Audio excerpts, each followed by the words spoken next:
हरे कृष्णा। वाह।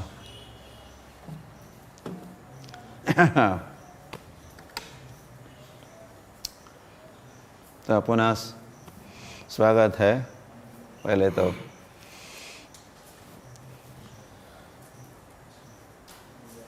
जापा सेशन में स्वागत और अब जापा टॉक में आपका स्वागत।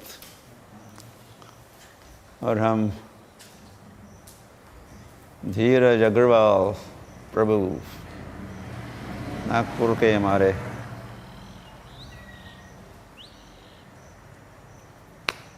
प्रिय भक्त राधा गोपीनाथ के डिवोटी, उनका हम स्वागत करते हैं।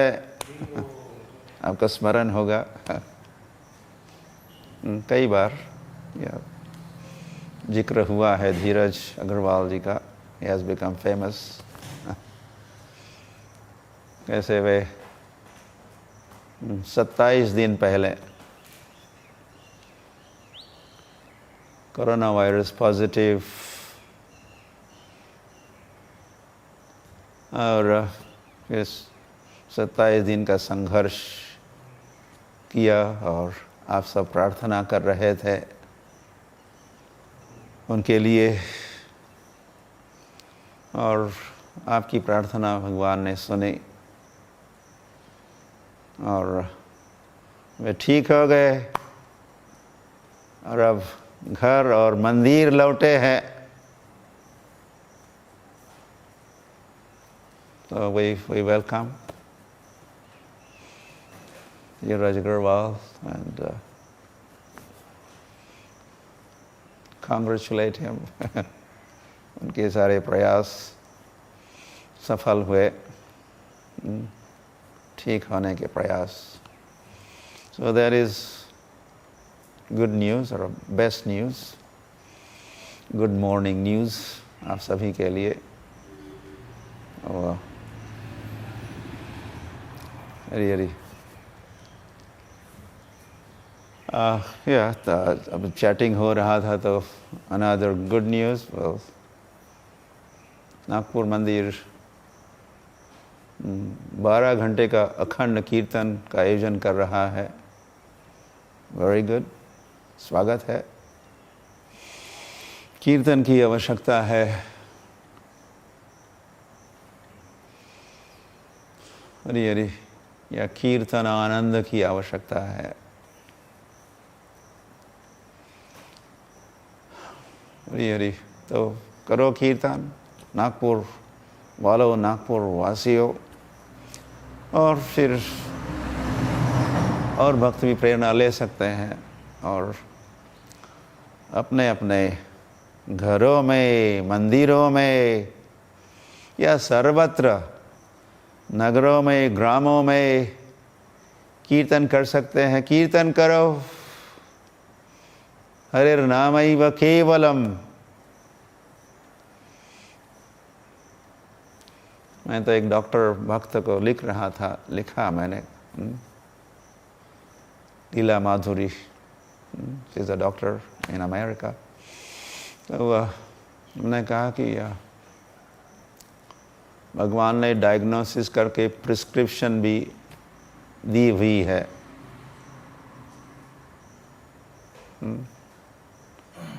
इस संसार का डायग्नोसिस भगवान किए, कुछ परीक्षण निरीक्षण किए और फिर प्रिस्क्रिप्शन। तो भगवान ने प्रिस्क्रिप्शन दी है। इस संसार के सभी लोग कोरोना वायरस से तो बीमार नहीं है, लेकिन कोई ना कोई बीमारी से ग्रस्त होता ही है। जैसे कोई व्यक्ति निरोगी तो है ही नहीं।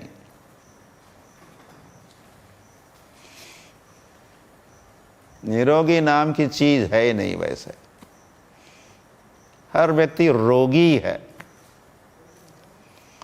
और कोई छोटा मोटा रोग है भी नहीं इस संसार का। हरी तो भव रोग तो है ही, हृत रोग, तो सुखदेव गोस्वामी का हृत रोग, हार्ट डिसीज, मतलब वो हार्ट अटैक या वैसा वाला नहीं, हाँ? हमारे हृदय के भाव या उसमें विकृति आना, या विचारों में विकृति, विचारों में दोष या दृष्टि में दोष, ये रोग है, ये हृत रोग है। हरी हरी। और या तो भव रोग, हृत रोग, इससे तो ग्रस्त सारा संसार है ही। तो भगवान की जो दयालु भगवान है, हम सब की ये स्थिति देख के भगवान को आती है दया, और फिर भगवान आ जाते हैं। हरी हरी। जैसे हमारे परिवार के सदस्य कभी बीमार होते हैं, दे आर हॉस्पिटलाइज्ड, या फिर आईसीयू में है, तो हम लोग मिलने जाते हैं, भेंट करने जाते हैं। तो हम सब दुखी और बीमार, कामग्रस्त, भव रोग ग्रस्त लोगों को देख के भगवान देखते हैं, अपने धाम से ही देखते हैं, या जानते हैं हमारी हालत क्या हो रही है। तो फिर भगवान स्वयं आ जाते हैं। हरी हरी। या कभी कभी या कुछ नागरिक जो उन्होंने कुछ लॉ ऑफ द लैंड, सरकार के नियमों का उल्लंघन किया, या चोरी की, डाका डाला, ये किया वो किया, तो फिर they end up in the jail, कारागार में उसको भर्ती करते हैं। उनको भी कभी कभी मिलने के लिए मिनिस्टर्स, इवन प्राइम मिनिस्टर्स, बड़े बड़े अधिकारी जाते हैं पूछताछ करने के लिए, कैसे हो, कोई सुधार हो रहा है, या आप कैसे ये हथकड़ी, इस बेड़ी से कैसे मुक्त हो सकते हो, ये बताने के लिए, समझाने के लिए। जैसे फिर हमारे लीडर्स कभी कारागार में जाते हैं, तो भगवान भी इस संसार में आ जाते हैं। हरि हरि। धर्मस्य ग्लानिर्भवति यदा यदा हि अधर्मस्य, या धर्मस्य ग्लानिर्भवति, धर्म की होती है ग्लानि, या धर्म की होती है हानि। मतलब ये क्या? मतलब यहाँ के जीव, एक तो लॉ ऑफ द लैंड है, लॉ ऑफ द लॉर्ड भी तो है धर्म।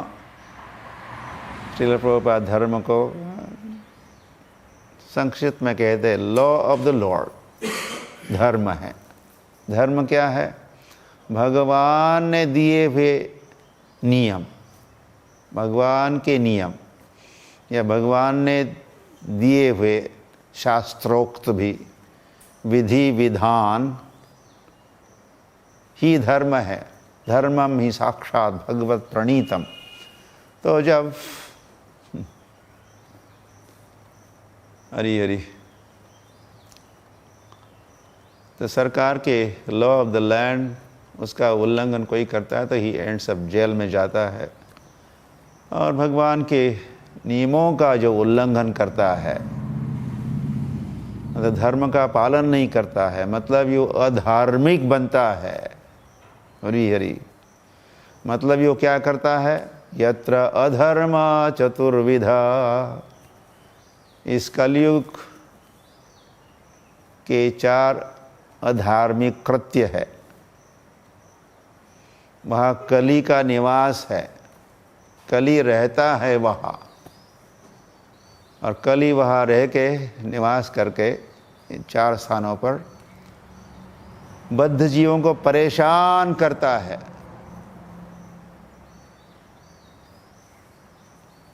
तो अधार्मिक कृत्य कौन से हैं?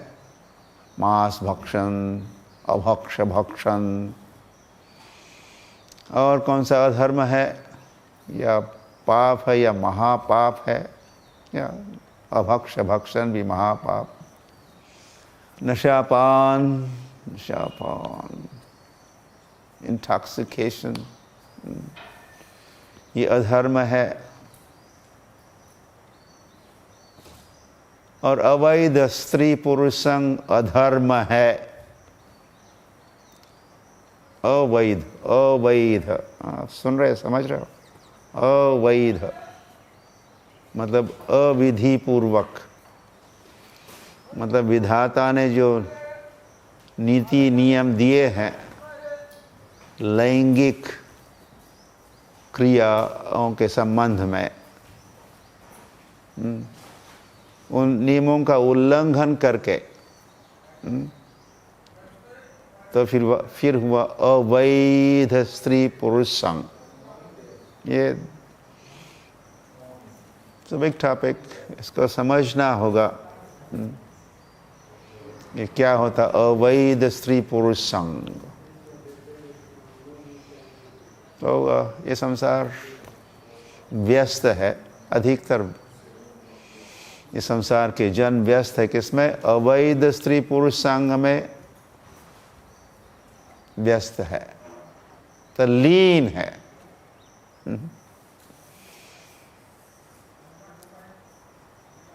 मैथुन्य आगार भी कहा है संसार को। ये आगार, आगार मतलब संग्रह या साठा या एकत्रित होना।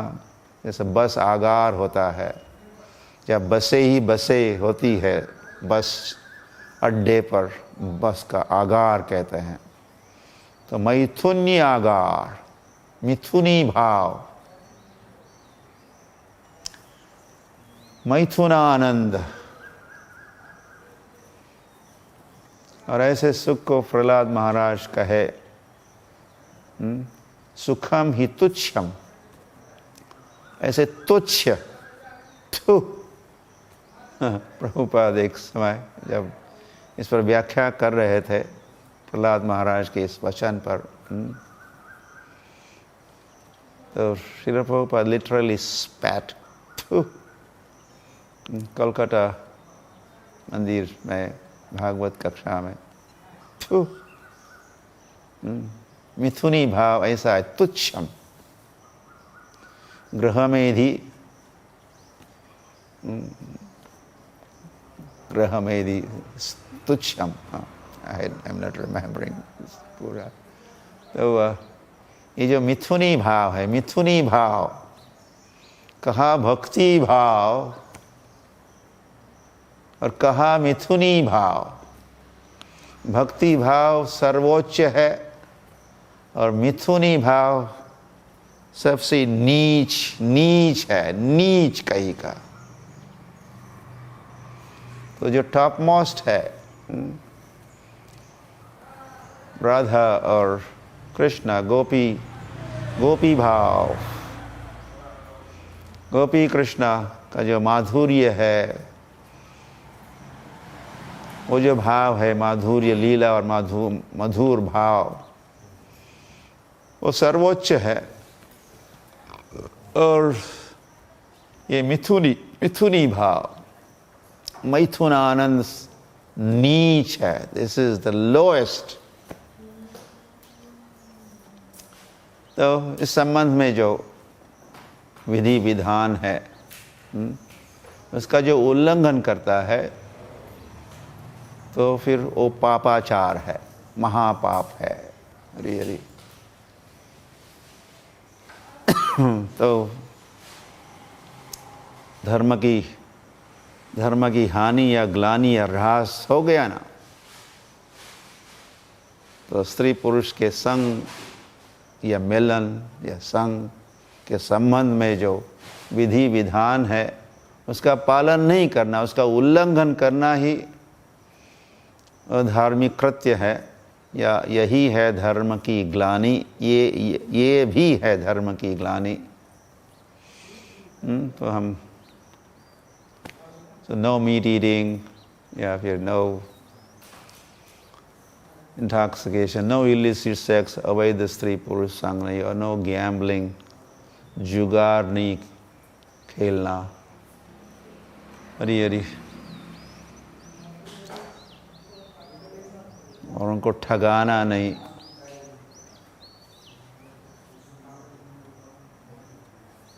भागवत धर्म की बातें करने के बजाय, या भगवान के विचार कहने के बजाय, या उसको स्वीकार करने के बजाय, जब व्यक्ति कहने लगता है आई थिंक, ये मनोधर्म हुआ। ओ मेरा विचार है, मुझे लगता है, मुझे लगता है। तुम्हारे लगने से कुछ नहीं होता। मुझे लगता है, दिस इज गैम्बलिंग, ये जुगार है। इसको अंग्रेजी में, इसको हम कहते हैं मेंटल स्पेकुलेशन, मेंटल स्पेकुलेशन।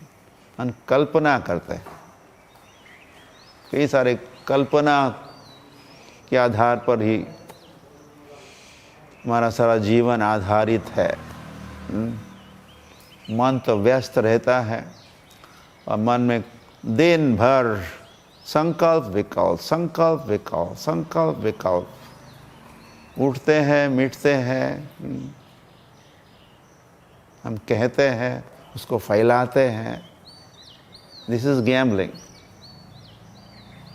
ये खतरनाक गैम्बलिंग है। बाकी तो सट्टा and lottery and this that, वो तो मटका, वो तो गैम्बलिंग है ही, लेकिन उससे अधिक भयानक गैम्बलिंग तो ये है, ये जुगार ये है, ठगाई ये है। जब व्यक्ति कहता आई थिंक,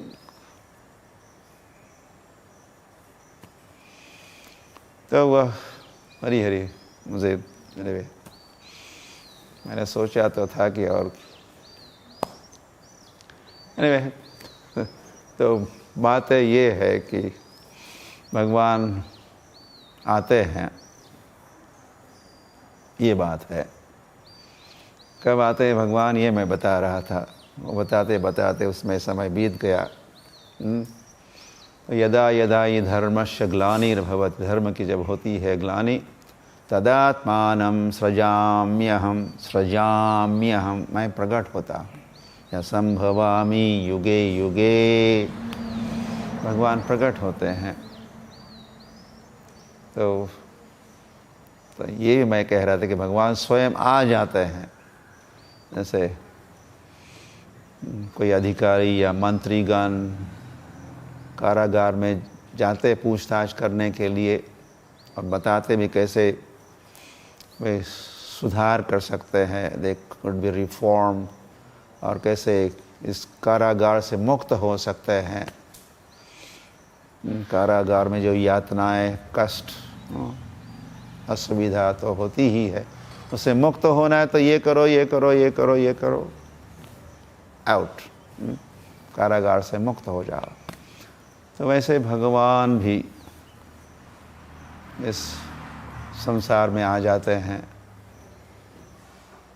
तो 500 वर्ष पूर्व भगवान आए, श्री कृष्ण चैतन्य महाप्रभु की जय। और मैं ये भी कह रहा था कि फिर भगवान ने किया परीक्षण, निरीक्षण, डायग्नोसिस, ये तो वैसे अद्वैत आचार्य कर चुके थे।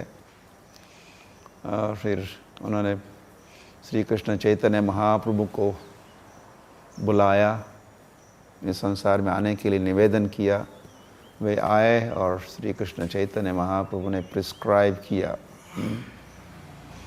जो भी भव रोग है, रित रोग है, काम रोग है, रोग ही रोग है,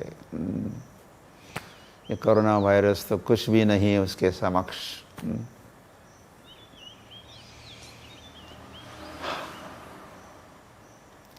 हरी हरी।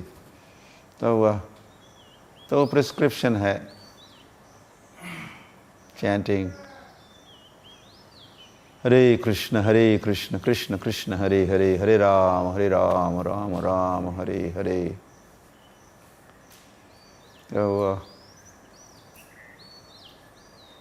तो नागपुर मंदिर वालों, आप कीर्तन कर रहे हो, ये प्रशंसनीय कार्य है। इस कार्य की जितनी सराहना करे वो काम ही है। तो और भक्त भी अपने अपने नगरों में, ग्रामों में, मंदिरों में या घरों में कीर्तन को बढ़ाओ, अधिक अधिक कीर्तन करो, और यही उपाय है। हरी हरी। और आज चैटिंग में ये लाभ भी होता है कभी कभी, मुझे भी पता नहीं था तो किसी भक्त ने लिखा आज परशुराम भगवान का आविर्भाव तिथि महोत्सव की।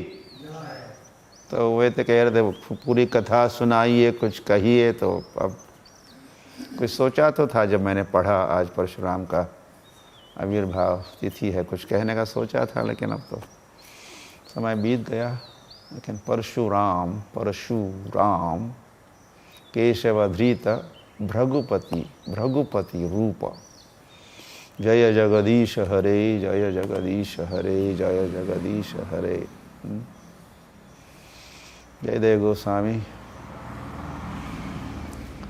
यहाँ गीत गोविंद में 10 अवतार स्तोत्र लिखे हैं। तो उसमें वे लिखते हैं केशवधृत भृगुपति रूप। केशव ने ही धारण किया भृगुपति रूप, या केशवधृत नरहरि रूप, या केशवधृत मीन शरीर, या केशवधृत राम शरीर। राम भी तो केशव ने धारण किया, या भृगुपति रूप या परशुराम रूप।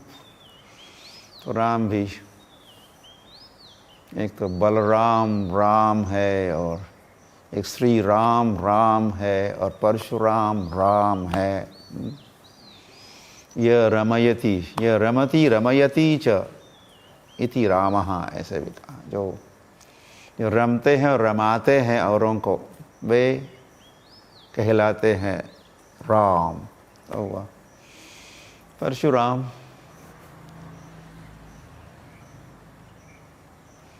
भी धर्म संस्थापनार्थाय, धर्म की स्थापना करने के उद्देश्य से वे भी प्रकट हुए। तो उस समय जो हो चुकी थी धर्म की ग्लानि, उस जमाने के भ्रष्टाचारी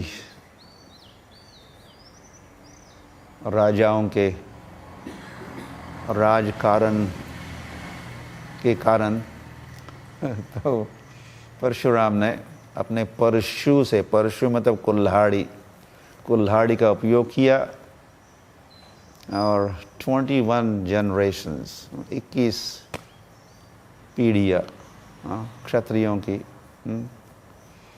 कुछ भूत कैसे होते हैं, बातों से नहीं मानते, उनको चाहिए होती है क्या, लात। तो उन्होंने अपने कुल्हाड़ी का उपयोग किया, और परित्राणाय साधूनां विनाशाय च दुष्कृतां, दुष्टों का, दुष्ट राजाओं का संहार किया।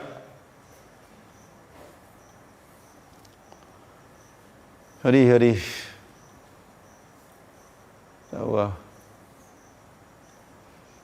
जय परशुराम पंचा। तो इतने तो वे परशुराम भगवान का आज आविर्भाव। तो उनकी कई सारी लीलाएं हैं, महाभारत पढ़िएगा, अन्य स्थानों पर श्रीमद् भागवत में भी चर्चा मिलेगी। परशुराम बड़े ही बलवान और अपने भगवान मतलब शक्तिमान, तो अपने शक्ति का वे उपयोग किए, प्रयोग किए।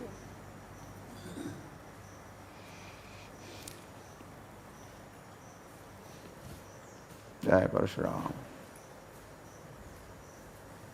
भगवान की जय। और प्रेमानंदे हरि हरि बोल।